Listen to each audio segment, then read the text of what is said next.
can feel it, can't you? A history that began long before 1831, when Anna Hurd was given Scugog's first Christian burial. It began a long time before that, when people, not born in places with funny names, like England or Scotland or Ireland, walked these lands. The Ojibwa Nation. The Wendat. The Huron. The Mississaugas. They built their wigwams, hunted these woods, fished these waters, collected the wild rice that grew along the shore of the Scugog River. They loved just like you, laughed just like you, and they fought, and they died, and they were mourned just like you. All right, I've heard enough.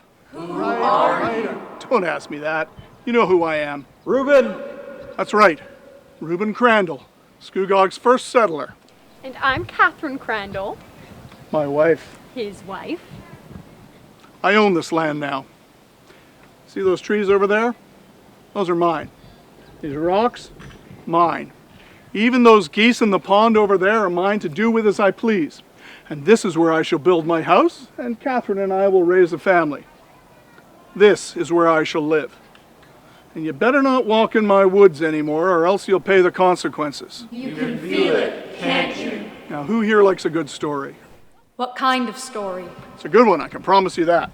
Is it a true story? You see, back in those early days, I used to sell a lot of potash. Reuben, you never tell this story right. I'll tell it. I was there, for heaven's sake. It was during our first year. Reuben loaded 2 enormous barrels of potash to his wagon, hitched his 2 yoke of oxen, and set off for the village of Harmony, a journey of a couple of days. I was left at home by myself, tending to the little ones, Lucienne and Ben. And when I say alone, that's exactly what I mean. There wasn't another Christian soul for miles around. The first night passed by without incident, but the second, wouldn't you know it, but a band of 9 Indians emerged from the woods, a hungry look in their eye. They set up camp outside the cabin, built a fire, and began to smoke. Can you believe the nerve? Oh, they must have known Reuben wasn't around, otherwise he'd have something to say to them. You can be sure of that. Eventually, one of them demanded that I give them Reuben's homemade whiskey. Not on your life, I told them. You can't just walk in here like you own the place. And if you take one more step, I'll make you wish you hadn't. They wouldn't go away. They started hooting and hollering, creating such a ruckus. Why, I was afraid they were going to set fire to the house. One of the women had the idea she'd take it from me, but I fought her off. I may look meek, but I'm as tough as they come, and I showed her a thing or two. Then I had an idea.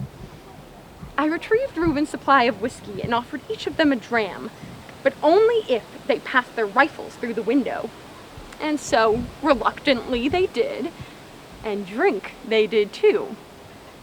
But they wanted more of the firewater, so I made them another offer. If they wanted more, they'd also have to give me their knives and tomahawks, which they did eagerly. They drank so much they all started to pass out. By the time Reuben got back and saw what had happened, he'd only had to give them a stern look, and they scattered like a flock of harmless sparrows. Mrs. Crandall? What? Is that what really happened? I swear, on my life. You're sure you're not exaggerating? Just a little? Calling my wife a liar? You can feel it, can't you? And they came, the settlers, the pioneers, the immigrants, bringing their beasts, their banknotes, their Bibles, and their booze. They built their churches and taverns and post offices and town halls. They brought their civilization to a rugged, wild landscape. Oh, so they thought, but because they thought, it became true. Yes, sir. Those settlers cleared this land, and that means more than the back-breaking work of felling trees and lugging rocks and putting up fences. You see, they cleared this land of all the people who once used to fish its waters and hunt in its forests and sow its pastures. They cleared this land And when they were done clearing it, it looked nothing like it once had. And they built a dam, and the river flooded, became a lake, and sunk the wild rice that had once been so plentiful and had fed so many. It's like a buzz in the air before a thunderstorm, a sense that something's coming, or maybe something has already happened. And the Mississaugas left, moved all the way to Balsam Lake. But the soil wasn't rich like Scugog soil. And so, after years of poor harvests, they made the decision to return home. The year was 1843. By that time, a flood of settlers into Scugog was unstoppable. They were forced to buy their own land back. A measly 800-acre parcel of land on Scugog Island, with no access to the water, became their home. So you look around here, this peaceful place, rich in history and solemn in purpose. You see the names of people that died 100 years ago or more, the settlers, names of folk who gave their blood and sweat to create a community, a prosperous town that would last through the generations. But there's folk buried that we don't know, except for the fact that they aren't from any place far away with funny names like Great Britain and worshipped strange gods. And the stories, like the one I told, are the ones we pass down.